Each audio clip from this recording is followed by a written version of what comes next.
Short ভিডিওতে তোমাদের বলেছিলাম পয়লা বৈশাখের দিন কোথায় যাব কি করব সেটা তোমাদের সঙ্গে আমি শেয়ার করব।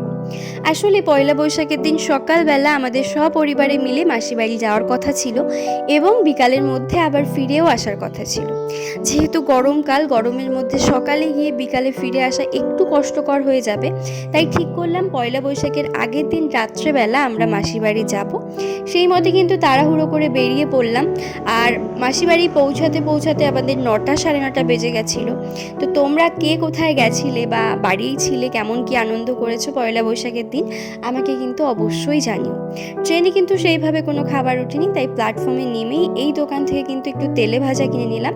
আর এই দোকানের খাবার কিন্তু আমি আগে পরেও খেয়েছি, খুব টেস্টি হয়। তোমরা যারা অশোকনগর স্টেশনে যাতায়াত করো তারা কিন্তু এই দোকানের খাবার অবশ্যই ট্রাই করো, আর কারা আগে পরেও খেয়েছো সেটাও জানিও। এটা কিন্তু টিকিট কাউন্টারে একদম পাশে, আশা করি ভালো লাগবে তোমাদের। তো ওখান থেকে কিন্তু অটো ধরে চলে আসলাম, আর সামান্য একটু হাঁটা পথ আছে, তো সেই পথ দিয়েই আমরা যাচ্ছি। আমার দাদা কিন্তু ভীষণ লজ্জা পায় ভিডিওতে আসতে, আর হচ্ছে ওর সাথে ও কিন্তু আমাকে বরাবরই ভীষণ ভালোবাসে, আমার দুই দাদা। তো আমার এক বড়দাদার বিয়ে হয়ে গেছে, তো আমি একটুখানি টেনশানে ছিলাম, দাদা এত ভালোবাসে, বিয়ের পরে কেমন কি হবে, পাল্টে যাবে কি না।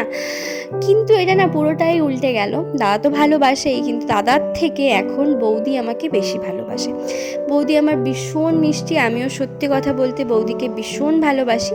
আর যেহেতু আমরা রাতে আসবো এটা শুনেই কিন্তু মাসি আমাদের জন্য পিঠে করেছিল।